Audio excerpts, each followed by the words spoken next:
Hello and welcome everybody to the Golf Lovers United podcast. I am Ben, Golf Lover UK, available on Twitter or on Instagram on either of those with that handle. Now, if you go to Twitter and Instagram, you'll see me talking a lot more about Sub 70, who you can see on my hat here. I have got, Jay, have you seen the video of my engraved wedges? That's been the engraving video yet? Yeah. The How good is engraving that? process was really interesting to me. I've had it done previously with some TaylorMade wedges Yeah. a while ago, but yeah, it's a really cool process. And that voice was, of course, my partner in crime, Jay, Pro Golf Critic, and you will find him on Twitter and a little bit on Instagram, but you just like Instagram less, don't you? Um, yeah, I found out that I kind of have to stay off of Instagram. There's a little too many too many minefields out there that it's just better for me to sort of stay off of that. But Oh, no, mine's fine. I'm on it tangentially. Mine's just golf, barbecued meats, and the odd video of like industrial stuff happening in like China or India, like people using big machinery. Basically, that is my is the whole of my Instagram. I don't see anything other than like big machinery being used in like the Far East and India, Fair. barbecued meats, a lot of the carnivore diet, and golf. That is my Oh, Instagram. interesting. Okay, nice. Yeah. There's a lot of different routes to go down on Instagram. I just prefer Twitter for various reasons. I think that it's I've got most of my content pretty well Yeah. curated on there, so yeah, it's a little bit better for me. All right, well, let's dive into the show. Look, I want to start with something that's been in my mind now for the last sort of 2 weeks, 3 weeks. And viewers, if you just allow me just to maybe just go off on a tangent just for a minute. I think Jay and I have been very, very clear, although we've had slightly differing views since sort of October on what happens. I think both Jay and I always felt that a deal was probably unlikely in the June 6th remit of what people thought would happen. And he feels now, the further we're going on, that we were right. Although Jay and I, we had different ideas, didn't we, on what that might look like. We both kind of felt that a deal would be unlikely in the way that it was being proposed, correct? Yeah, correct. I think the main thing was that any reality to the merger where Live Golf didn't exist in some form, we already knew was never gonna Yeah. gonna happen. Like that was the big thing. I wanted some level of merger to come through where there was this everybody was sort of working more in lockstep. It definitely seems like that's not the case. I think that there's just too many competing opinions. There's too many egos. There's There's a lot too of much of that arrogance. going on. Yeah, there's a Oh lot of yeah, arrogance. for sure. Yeah, and I A lot think of that it's safe to say there's been some arrogance in some of the comments we've heard recently from some PGA Tour players, and not understanding, having any base knowledge of how private equity works. Private equity is about creating profit, about creating value, about creating returns. It's not about giving and supporting golf because you like golf. That isn't what it's about. Now, I'm not going to get into that because we're going to do that in a later show, aren't we, Jay? Where we're going to really dive into that. And I know that you and I both actually got a very similar idea, which is I think Uzir should just offer SSG a ton of money, buy the DP World Tour. The DP World Tour will be very happy. SSG have got a load more money and they can all go their separate ways. And I know that we've both got similar ideas on how that can work, but we'll go on to that in more detail. But what I want to talk about, Jay, and this is something I've never spoken to you about, and I was going to do a sermon on it, and I actually felt it was too important just to do in 90 seconds. Okay. I would argue three of the most impressive people that we've seen, or four of the most impressive people, but three have come a slightly different route we've seen in the last 2-3 years on LIV, are Neiman, under 25, Shakara, under 25. I know he suffered with injuries and had a few up and downs, but look, the guy's a stick. He's a great player. He's one of the few people to ever won on LIV. Now Caleb Surratt, and then we've got a couple of the younger guys that we've seen in Puig and Ortiz, and we had Pyatt before and Turk Petit, right? Also got Andy Ogletree, younger guy who's come through that sort of college ranks. Now, I wonder, with the success of Caleb Surratt and the eyes that are now on LIV from college golf, because if you look at the Tennessee page tweets about LIV golf because they're Oh, I can't what you guys call it. They're ex-student. What do you guys call it over there? alumni. Their alumni. Yeah. Caleb Surratt is playing on LIV and absolutely balling Yeah. out. So Oh yeah. here's a suggestion, Jay. Mhm. If I'm Yazir, I go to the NCAA and say, I would like you to run a tournament, which I will pay for, Mhm. and you will give me, or not give me, and the two top players in that tournament that enter will win a space on LIV for the next year. Mhm. You can get players choose to enter, but they enter on the basis that if they win, they join LIV. And Right. I think, or you can get some permutations of how that might actually work. Yeah. But I love the idea of getting some official college tournament with your best official college players and getting a pathway for college golfers into LIV.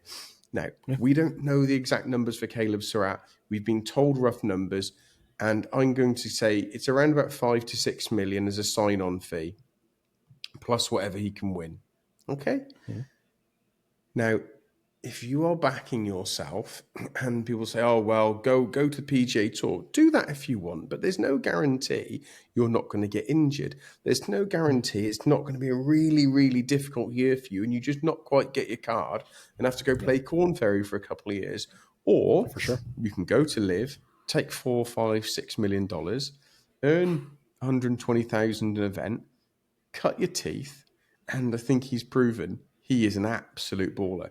So, Oh, no what do question. you think, Jay, of the Yeah. idea of formalizing, maybe not through the NCAA, maybe through how maybe don't need to do that, maybe just write to each of the colleges independently and see who Yeah. wants to send players.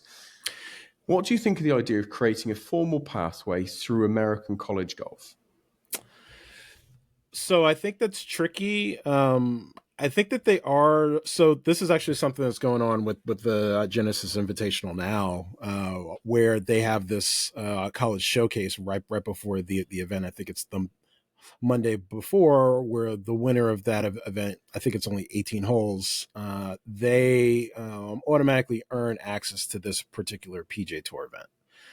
So there is precedence for this, and I do think that the PJ Tour is also starting to sort of smooth out those amateur pathways and sort of granting tour cards to the top college players. And I do think there's a very strong chance LIV is sort of doing that. I think that the problem with that that I see is that I mean sometimes, and this is going to sound bad, but sometimes the person that wins isn't necessarily the best fit.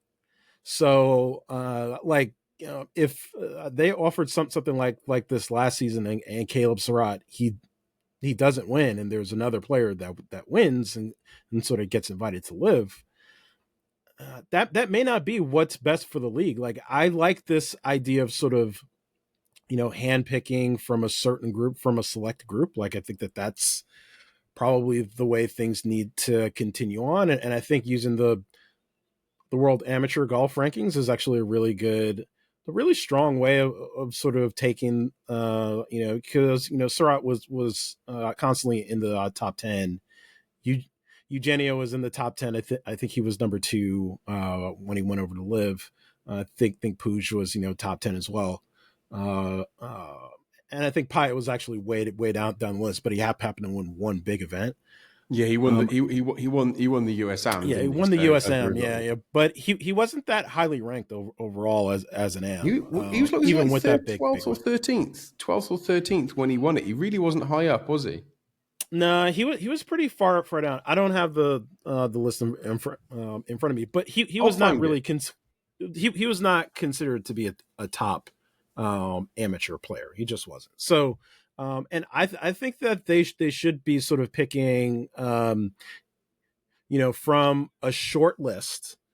And I think using the world amateur rankings is a great way to do it. I think that I like the point system, and usually I'm very down on sort of any way of ranking players, but the world amateur golf rankings finds a way to somehow bring together these things: college tournaments, high level amateur tournaments, team events, like all of those things, and sort of merge them and sort of figuring out a list that's actually pretty accurate.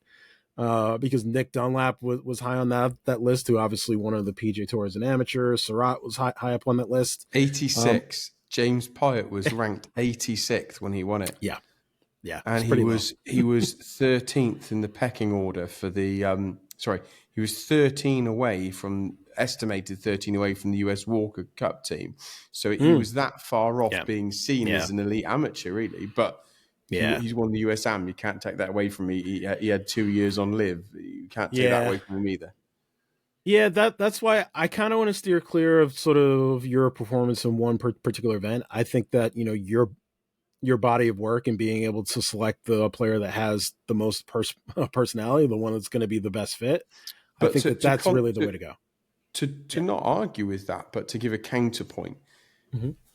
What about the fact that we already have for LIV a 3-person? You have Andy Ogletree qualified through his year-long performance, which is kind of what you're talking about. But we did have 3 players qualify for this year from a playoff event. Now, it might turn out those 3 weren't the best 3 players and weren't the best fit, which validates your argument. All I'm trying to say is that, and however it ends up happening, I think the idea of trying to formally, or maybe you have 2 places, one that is picked and one that is earned. That might be the answer. I like the idea of getting the colleges involved in some sort of televised event, because we know it will draw eyes, and getting that younger college fan base involved now and early is key. And it's interesting to see how many people were hashtag Caleb Surratt, hashtag Tennessee Volunteer, hashtag, because they were his fellow students. He's their alumni, whatever. And I just wonder if there's something there.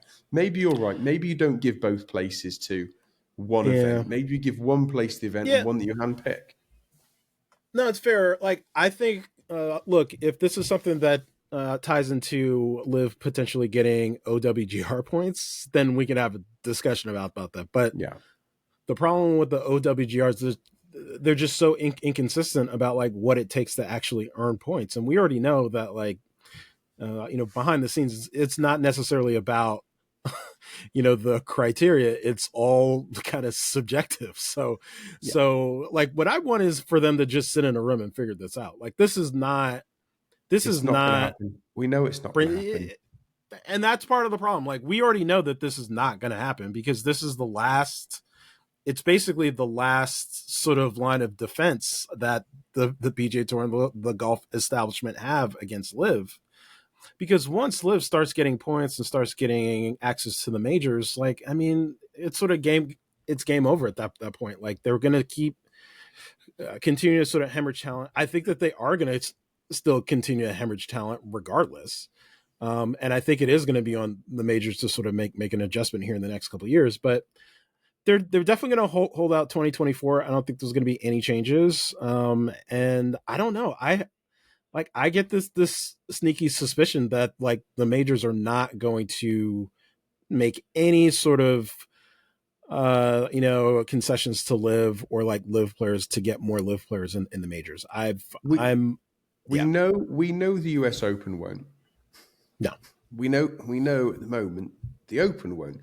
And please, people, stop telling me it's called the British Open. It's called the Open Championship. Well, it is. It was called the Open Championship when it first happened. The fact that a few random British people have called it the British Open doesn't necessarily make it the British Open. Well, it's damning. It's damning to have those few, like, back in some of that archive footage calling it the British Open. Yeah. It's damning. I will say that. I assume they were just paid off. We know the Open's not going to change. We know the US Open's not going to change. We know the PGA Tour, the PGA Championship is definitely not going to change with Seth Warren the way that he they found some way with him and the US Open of trying to find a way of getting Taylor Gooch to trickle down the rankings. The only ones that could change, and I don't see them doing it, but could change, are the Masters, because I don't think Fred Ridley wants there to ever be a conversation saying you didn't have the best players. They never want there to be an asterisk against their tournament. Now, I know there'll be people screaming at this going, Taylor Gooch isn't good enough. If you don't think Taylor Gooch is in the top 50 golfers in the world, you're quite frankly simple. Yeah. We don't have to agree on him being 12 or 18th or 30th. But if you look at the top 50 golfers in OWGR and you don't think that Taylor Gooch is better, people forget when he went to LIV, he was ranked 32nd or 31st in OWGR when he went across. He was in the 30s, and he didn't. He missed like half of the season, and still was in the top 30 on the PGA Tour, getting the invite to the Tour Championship. Since then has just spent his time beating Cam Smith, DJ, Brooks, and Bryson. So look. I don't want to have an OGR conversation. It's not about that. But look, if you ask any of those players, not only the players on LIV, but also PGA Tour players like Max Homa and like Xander Schauffele and like guys that I know that he's played golf with, they're all going to unanimously say that Taylor Gooch is a top 50 player. Like, that's just a fact. So, and maybe like that might be the way that this needs to go. Maybe we need to have the players have their own set of rankings that are sort of more unbiased. Like, that might be one way to do it. I have actually said this, that if the players wanted this to be over, they could all come together and sort this out. But hey, we've had that conversation before. We're not going to have it now. You and I are going to go on for hours otherwise. So I'm going to ask you a question. Jake Paul, a Super Bowl party, Brooks Koepka doing promo reels, Brooks Koepka's wife being very entertaining, doing great videos with the Super Bowl party, linking in the golf, linking in the Super Bowl, a younger audience, a different celebrity audience. Yeah. Patrick Mahomes' wife, is it Brittany? I can't remember. What's the quarterback documentary on Netflix is fantastic. I think it's Brittany. Brittany Mahomes, who looks a lot like the actress Blake Lively. She's like a dead ringer for her. Does she? Yeah, just FYI. Just think that is LIV tapping into a new audience, and is it quite deliberate what they're doing? Yes, absolutely. And this is one of the things that I've been very big on LIV from the beginning is, and this is something that people in the golf establishment do not want to admit. There is a pretty large segment of the population, specifically in the United States, that does not like golf culture the way that it is. Like, there's a lot of people in the United States that are anti-golf establishment for a lot of reasons. One, the sort of closed off nature of golf. It obviously, there's this sort of private club culture that sort of turns a lot of people off for a variety of reasons. That's not something I'm going to get into in detail, but it's definitely out there.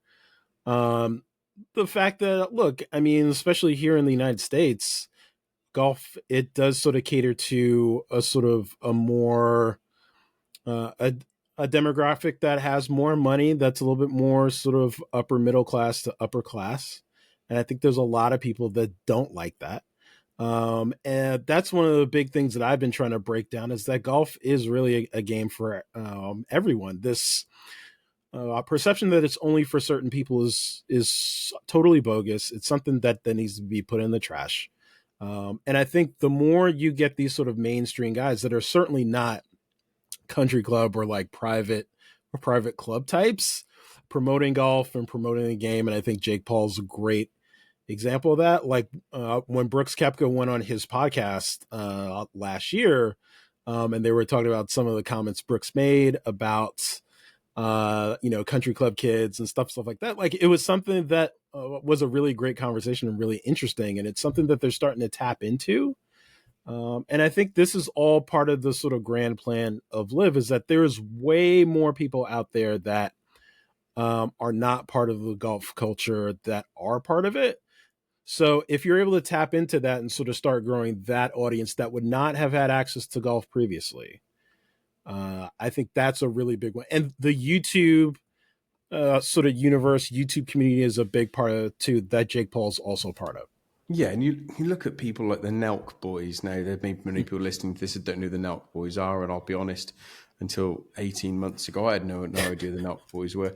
Same. But yeah, to have them involved with Bryson and what Bryson's doing, and I look, Paulina Gretzky, she's got 1 million followers. Jenna Sims got like 300,000, and it's people like it's actually what LIV are doing very cleverly, and is they've got the partners very much involved. So rather than it just being Brooks play, no one sees Jenna, it's actually LIV very cleverly got the partners involved. They're beautiful women. They're entertaining in the way they are with their posts and their fans, and people like them. And they add more of a depth to the golf than just hitting a ball with a stick. I know it sounds daft.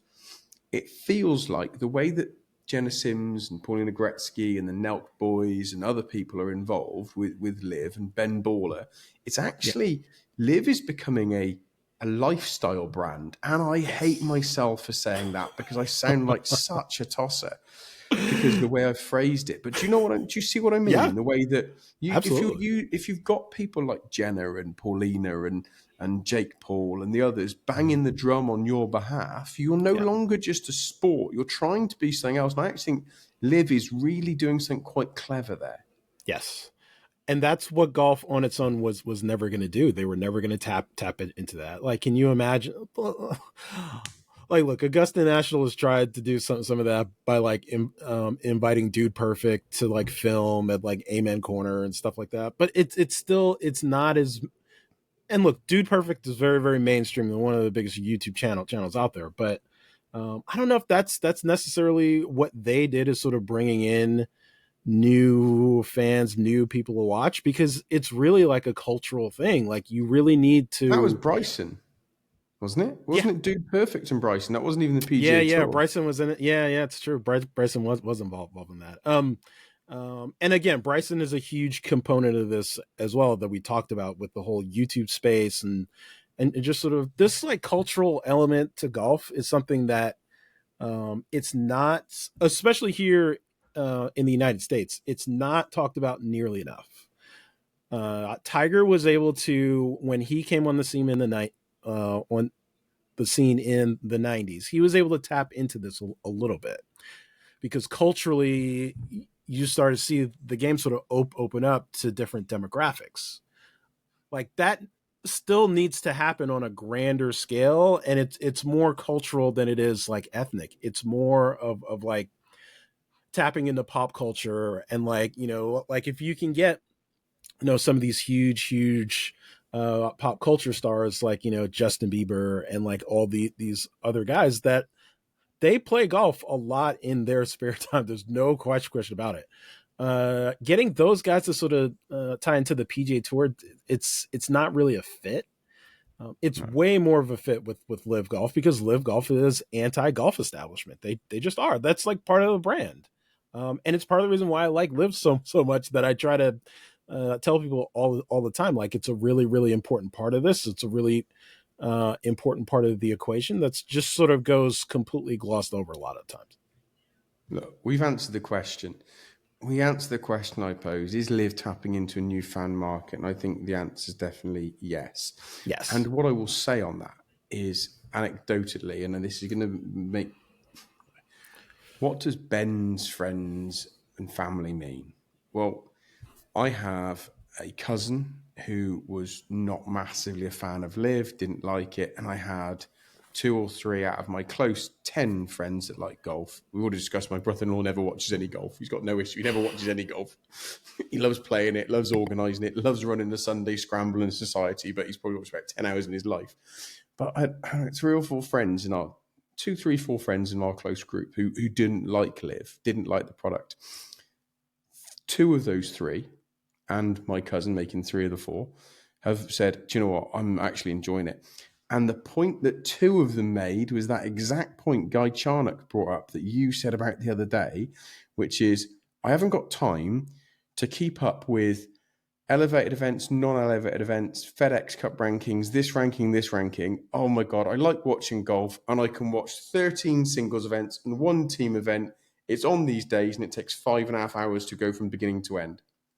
Look, that is the new fan and recapturing some of the old fans, I think. I've got you on mute there, Jay.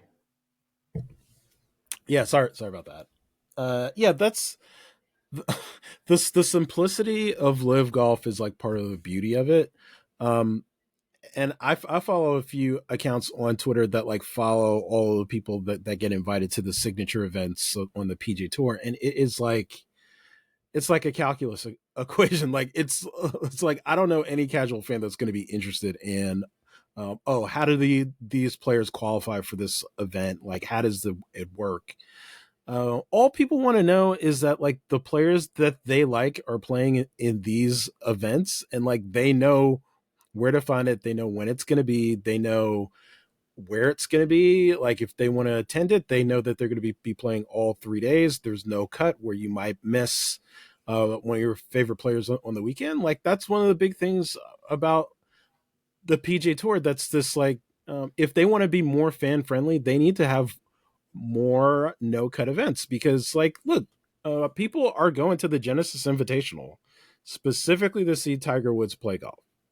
If he happens to miss the cut and he's not there Saturday and Sunday, there's going to be a lot less people that are going to be at the event. There's no question about it. So, yes, like you want to make it like a meritocracy and all that. And it's like, I fully understand that. The most important thing that golf needs to do moving forward is they absolutely need to be capturing more of the casual fan. Like it can't just be about the players. Like it's been that way. It's been about the PGA Tour execs and the players that have been driving the decision making for way too long, and the fans have not even been in the top 5 considerations. Yeah. The fans need to be moved first, and Live Golf has tapped into that. It needs to be easier to follow. You need to know all of your favorite players are going to be playing in specific events, and it doesn't have to be every event. It just has to be a certain amount that you know these guys are going to be in. It's part of the reason why the majors are as big as they are. You know that the best players are going to be playing in them. Well, and you know when it's going to be. Well, I mean, for now, like that's where there might be like a deterioration over the next couple of years, starting this year. I mean, really going back to last year, started to deteriorate a little bit. So, yeah, like this is something that we absolutely need to keep an eye on, and it's something that we need to keep pushing in professional golf. Because if we all want golf to be bigger and better, like this is the path. Like this is clearly the way to do it. It's not this old, outdated model, and we have to change. Okay, let's move on. On change, outdated model, bigger and better. Sun, day, red. Yeah. Now, I am the first to admit, I thought the logo was okay. I thought it was a little bit like outliney of an animal in portrait on the move, a bit like the shark. And I made a comparison to that.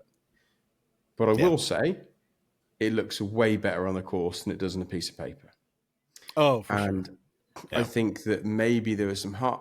Look, I'm going to put out there, I am never going to change my mind on sun, day, red. I don't get it. Looks odd, looks weird. Just call it SDR. Yeah, SDR is much the better. SDR being split in a really weird way. Look, just call it Sunday red, because that's what everyone calls it. Wearing your Sunday red. Like the phrase was Sunday best. And golfers now know it as Sunday red. Like, I'm not going to get into that. What I will say is it looks way better on the course. The logo looks so much better in use. Yes. But what do you make of the fact that they repurposed an old Twitter account which had videos and comments on videos asking girls to drop them a DM, taking a mick out of Jordan Spieth, saying, "Do you want to message me back?" Now, I don't. If you want to message a girl and say, "Do you want to message me back?" Hey, It's a puncher's chance. You want to message a hot girl saying, "Do you want to message me back?" You go for it. You shoot your shot. I got no issue with that. That's not my issue. My issue isn't with some guy trying to sleep with some amazing tennis player. You want to do that, buddy? You go for it. And look, I applaud you for trying. Look, if you miss 100% of the shots you don't take. But don't buy that account and not scrub it if you're launching a new brand. Tell me your thoughts, Jay. It seems very clear to us about that. And it's just pretty crazy that like it took a few of us to sort of expose some of those tweets. And there were a few things that were kind of a smoking gun that Achille like found a lot. Yeah, Achille found a lot, and then I found the one where the guy was communicating directly with someone that's part of the management team at TaylorMade, like asking. Oh yeah, he was. I forgot that. Yeah, I forgot that one. So when you tell people what you found, so this is like, look, for anyone who wasn't aware, Sunday Red came out with a Twitter account, but when you looked at the Twitter account, it said existed since 2010, which was really weird. Like, well, Sunday Red wasn't started until a few weeks ago. So then people realized, well, actually, they'd purchased and repurposed an old account. And some people try to say, oh, it's just some guy. Well, it turned out not to just be some guy. It turned out to be someone very much involved with golf. We don't quite know who the person was. No one's revealing that. But you actually found some not direct messages, some live tweets across Twitter. Because remember, until about 5 years ago, no one used the DM function, did they? That because Twitter was a much quieter place, people would just message each other in the open, so to speak. Yes. So tell people, what did you find? What were the messages in the open? Who were they messaging? Yeah, so the only reason why I know this is because I've obviously been a TaylorMade guy for a while, and I know who some of the executives are. So I was just sort of perusing through some of the tweets of this sort of Sunday Reddit account, and I found that there was like several messages exchanged between this account and Tomo Bystedt, who is I think now he works for Adidas, but previously he was basically like head of product marketing for TaylorMade for a few years, and it's just look, if this guy is like strictly a fan and he's not involved in either Tiger's management or like involved with TaylorMade, I can't imagine just some random fan, first of all, knowing who the head of marketing at TaylorMade is, and then like messaging him openly on Twitter. So it's just, there's a few red flags to this account. Like I have my own theories about like what's going on, because there have been so many fake accounts on Twitter over the last 2 years that like I've personally exposed for being fake accounts, and I have my own theories about who's running them. And they happen to be within Tiger's sphere of management and such. So I sort of tied those two pieces of the puzzle together and was like, wait, like, why is this guy like messaging, TaylorMade directly? So there were questions about that. There were a lot of other questionable tweets that he had that we've found out. Shout out to Red Harrington. Shout out to Achille from Drunk by the Turn, who found like a lot of these things. Between those two, they were able to find a lot of this info. And I think that, and there's always people that like come to the defense of like some of these accounts, and it's like, why aren't you guys asking these questions about like why they didn't scrub this account? Like this is either a lack of attention to detail. Jay, you and I both know the reason is that sometimes people want to defend people they like. It's the same reason why I'm not going to be political. It's the same reason why I saw a post today from someone saying, why is no one bringing up that Donald Trump is slurring his words? And that person said, will you admit that Biden's slurring his words? And the person said, he's never slurred his words ever. Now, I'm not on a political, I don't care about it. But to say that Biden's never slurred his words is a falsehood. You just know it. But that's the thing, Jay. People like to defend who they love and who they believe in. And at the end of the day, if they want to defend Tiger, they'll defend Tiger. If they want to defend the brand, they'll defend the brand. That's just how people work. And I think that we could lose our minds trying to work out why people are like that. Yeah. That's true. That's true. But getting back to the actual brand, I've liked some of the things that I've seen from it. I think the shoes have a lot of potential. I really like the cashmere hoodies. at this point, collared shirts are collared shirts. Like there's no one's really sort of innovating on that.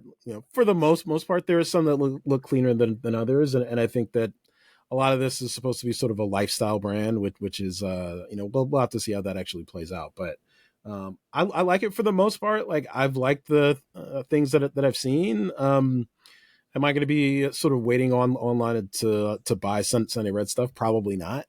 And that's a huge contrast to me, who's a huge Nike golf apparel guy for 25 years. Like I've bought as much of Tiger stuff as I possibly could. Things are different now, where I don't have the same view of Tiger that I had before. So I'm probably not going to be, I already have enough other fanhood now with LIV and my teams and my players that like Tiger's sort of, and Tiger barely plays. So he's not high up on my priority list anymore. So part of me thinks this brand is maybe a little bit too late. However, we will see. We will see. Yeah. I happen to think that Tiger is going to have people buy anything with Tiger on it. Yeah. And not that Tiger needs, ever wants, or would ever consider my advice. My 2 pence on it would be do limited runs, make it limited edition, price it high. People want put one of 1,000, 2 of 1,000 on there. Just stitch it on there. And maybe that's a great way to go. But we will see. I dare say he's got much, much brighter people in the world of branding and clothing to make decisions than you say that, I. but then they have this huge gaffe with this account. So it's like it raises a lot of questions. I think that he needs to bring back that TW logo that I've heard through my not. He said today he's no, not. I've heard that, and I was really disappointed to hear that, because I'm like, that logo is iconic. Like everybody knows the TW logo. I'm not, because actually the way he phrased it, I really liked it. He said, "I have no interest in it. That was my previous life. This is a new venture. This is a new." And I was like, "Okay, fair enough. Draw a line under it. Go again." Right. Yeah. Talking about new equipment, and this is something a bit random. I just want to discuss with you here now. I don't think we're going to do more than 4 or 5 minutes on this. And if anyone worried about getting really bored before we go into our picks for Saudi and go over my horrific picks from Vegas, which we won't touch on for too long. A report came out. Was it the National Club Golfer? I think it might have been. I might have got the wrong magazine. It wasn't bunkered. I can't remember who it was, but bear with me. 60% of under 18 handicappers had a driver fitting. 60 under 18. 25 over 18. Now, great to see 60% have a driver fitting. And we had Paul Wood on the pod, didn't we, from Ping. From Ping. And he said, and I don't remember the line, I said, I can't believe, Paul, that you can design a club that works the same for Bubba Watson, who can sling it around the back of his head, Tony Finau takes it back about 3.5 inches, and Louis Oosthuizen, who swings like silk. And Paul, do you remember what Paul's answer was? It was, and that is the greatest advertising ever for club fitting. So it's true. Why are we still living in a world where most places will do club fitting either for free or take it off of the cost of a new driver? Are we seeing under 30% of 18 handicappers getting their driver fit? And then I've got a second question in a minute, but I want to know, why are we still seeing so many people not getting their driver fit? Yeah, because I think a lot of people, they're not, and this is, it does sort of tie into the handicaps. Like typically the people that take their golf more seriously, they are lower handicaps. So they are out there sort of getting fit. They're sort of up on the newest equipment. A lot of the players that like aren't as good, like they're not prioritizing fitting because it's just not that important to them. Like a lot of those, higher handicaps aren't necessarily going out and purchasing the latest and greatest driver. Like a lot of them are playing hand-me-downs. Like a lot of them are just getting started in golf. So, and I remember, just sort of starting out in golf, like I I didn't know that much about equipment when I first came into it. I knew TaylorMade because like I saw some of my favorite players played it, and I wanted to try it. But I was not really thinking about getting custom fit until I was very, very deep into my golf fandom. So we're talking between 5 and 10 years in. So and I think that's kind of a pattern for a lot of players, and I think it's something that a lot of the manufacturers probably need to sort of keep an eye on and sort of find ways to sort of drive those players faster to getting fit, because it's going to be a little bit of a dance getting those players, those newer players that are going to be higher handicaps, getting them fit into stuff. Like they're not, a lot of them are not going to do it on their own. They need to be encouraged to do it. So Okay, so I'm going to take that, and I knew that was going to be your answer. Okay, I just knew that was going to be your answer, and well, because it's the only thing that makes sense. Yeah. So if that's the answer that makes sense, if 60%, so bearing in mind the answer you just gave me, which is education, this, that, and the other, okay? Thing is, the answer you've given is right, but when I ask you this question, you're going to go, well, I don't bloody know. Why on earth, if 60% of under 18s had a driver fitting when they bought new irons, did only 23, a new driver, why did only 23% have a fitting for new irons? If they know the importance to go and get their driver fit, which they're going to hit 12 times around, why then are those people who because I agree with you, why when those people are educated and understand the value of the fitting, I want to make sure I got the figure right, 23% have an iron fitting. So again, these same people under 18, they know why and they've gone and done it. But for an irons, they don't, and they hit their irons far more than they'll ever hit their driver. Yeah, I've got a few theories about that. One would probably doesn't it just not weigh up against the logic we just had before? Well, I mean, they're educated. They should go and do it. The thing about irons is that, like, and this is mostly in the past, and I know things have changed because I'm an equipment junkie and I've been through all stages of like knowing everything there is to know about steel and graphite shafts and everything going on now. That a lot of people think that like irons are all kind of the same in terms of like there's not a ton of like shaft choices. Like everybody is going to kind of get the same either dynamic gold shafts or Project X or KBS. Like those are really the only main ones, not knowing that there's like LA Golf and there's like all these other sort of, they're almost like hybrid where they look like graphite but they feel like steel or vice versa. There's a lot more options out there now, but I think there's a lot of players that like they prioritize fitting over driver because driver is very, very specific. The one goal is to hit it as far and as straight as possible. Irons are not quite the same where like you're not, I mean, yeah, there's some irons that are going to give you a little bit of boost when it comes to distance, and it does definitely help to make sure those gaps are right. Yeah, but I just don't think a lot of players, prioritize it. You got to look at like loft and lie and getting that fit to make sure. Like I've got a friend that plays off of 15, 16, and how do I put it nicely? Because he does listen. He was hitting his irons, and he's maybe a half inch shorter than me. Like he's 5'10" and a half. Like he's every bit of 5'11". And I said, and I looked at his irons. I looked at his irons. They were too long for me. I said, like they must have been off the rack for someone who was 6 foot, right? Yeah, gotta be. Yeah, off the rack for someone who's 6 foot. Maybe someone who's 6'1". He said, I got them cheap. He said they were meant to be 1,100 quid, and I got them for 600. Yeah, because they're for Andre the Giant. That's a big one. It's a big reason. They're Andre the Giant's irons, mate. That's the shaft length. They ain't for you. So he hit my 7 iron, and he's got.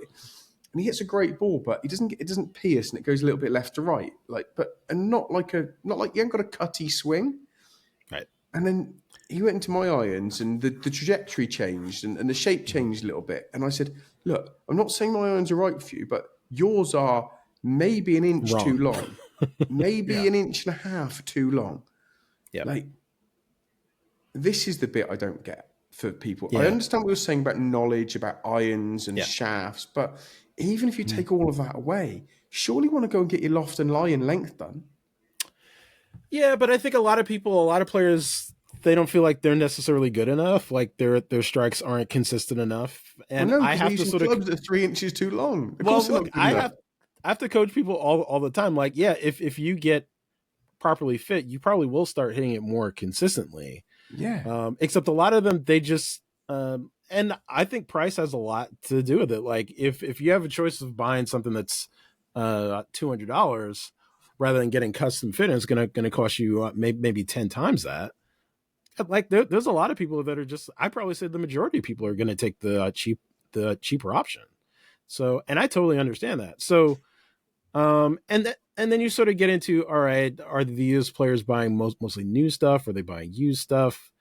And again, the higher the handicap, the most likely it is that they're buying something off the rack, or they're buying something used, or they're buying something cheap, because they don't take it seriously enough yet. Except once you start crossing that threshold, then you start thinking about it more. And then the majority of players are going to see some improvement in their scores. There's no question about it. There is just a trade-off when it comes to how much you want to spend and how much time you want to spend on it too. So if you're watching this on YouTube, look, jump in the comments, and I'd really love to hear. Just write the following: your handicap, and if you've had a driver fitting and an iron fitting. I just want to hear if those numbers we've heard from that are right. So basically, I want to know what's your handicap? Have you had a driver fitting? Have you had your latest set of irons fit, or maybe not your latest set because you've got exactly the same as your previous, just the newer model, but you've got your loft and line and all of it. I'd love to hear from you guys, and drop us a message on that. Now, right, look, I'm going to do this really quickly because my picks were shit. Right. LIV Vegas, well done, Jay. You're massively in the lead. No one likes you. You picked Brooks, who finished 13th. You picked DJ, who came first. You picked the Aces, who came fourth. You're on 67 total points for the season. Yeah. The funny thing is, I don't really like doing picks. Like I do it because you want to do it, but like generally, I'm not. This isn't something that I generally do, just because for a variety of reasons that I won't bore people with. But yeah, like you're addicted. You know, if you ever got into fantasy golf again properly, you'd do it all the time. Yeah. Yes, and I'm not doing it. I refuse. So I will not us. do it. This is you and I scratching our itch. I used to do fantasy football here in the UK, and I had a Twitter account, and all I did was follow 5 different sports physio football people to see if I get inside line on an injury. Mate, I was ridiculous. I spent hours on it. I spent like 2 hours a day checking. On a Friday, I spend 2 hours checking see if I've got any inside physio information for Sat. Look, not doing it. But we're doing this pick. We're scratching our itch. So you're on 67 points for the season. Mark picked Rahm, Bryson, and Legion 13. So we had an 8th place with John Rahm, 11th with Bryson, and a 5th with Legion 13. I picked Brooks, who finished 13th, and John Rahm finished 8th. And I picked the Stingers, who finished 12th. So the season tally, I'm on 84 points. And remember, guys, it's the lowest amount of points wins. I'm on 84. Mark's on 65, and Jay's on 67. Okay. So who are we picking this week? And now, just for clarification for everybody, to remind them the cock-up we made the other week. So it's slightly changed. So the clarification is you can pick one captain, one non-captain, and one team, but none of those 3 can be from the same team. So you can't go DJ Reed Aces. You've got to pick a captain, a non-captain, and a team, and there cannot be any crossover in those teams. So, Jay, do you want to fire to me yours, or do you want me to give you one of mine first? I've already got mine down. Yeah, I've got mine too. And look, these new rules, it's changed my pick sort of on the fly, because I'm obviously, Saudi. There's one player that's basically he's won the last 2 times they've played here, and that's Brooks Koepka. So I'm picking him to win 100%. So Yeah. I think Koepka wins. For my second player, I'm going a little bit. I'm going with a player that's trending, a player that I think is basically going to be comeback player of the year. I'm Okay. going with Matt Wolff. I think that this course sets up pretty well for him. I think that he's playing really well right now. And I would love to see just that final day having Brooks Koepka and Matt Wolff in the same group. That would be that would be incredible.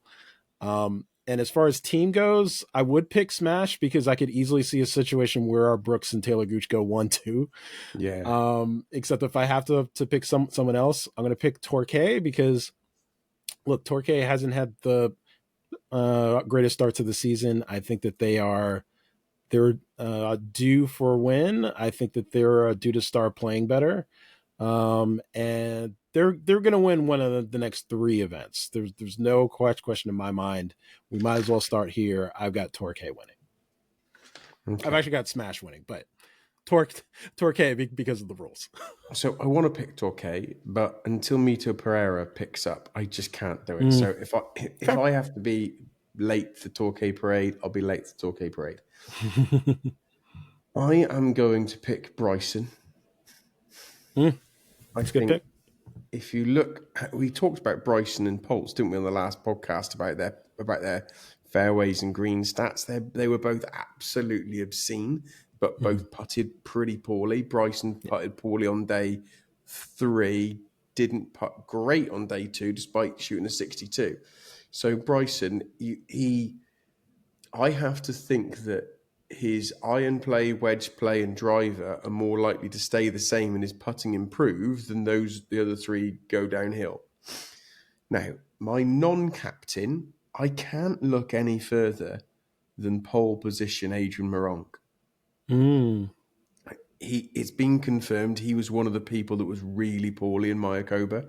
Yes. I read somewhere, and I don't know if this is official, that he actually had a doctor out. He was that bad. Mm. He had the deli belly, the runs big time, and he was really, really, really quite poorly. Mm. And then obviously a week later, ready, full of food, not feeling sick, ready to go again. And he finished, what was it, 7th? I think he was 7th. He finished. My brain's gone blank. Finished Yeah, 10th. that sounds about Finished right. 10th. Mine Oh, 10th. 7 under that. So I'm picking Bryson and Moronk, which then leaves me Smash as my team. I Good think pick. what I like about this, and I know you don't like doing this, is that actually by not being able to pick the same one, it means you've got to get a bit tactical about which player you pick to allow you to free up that team.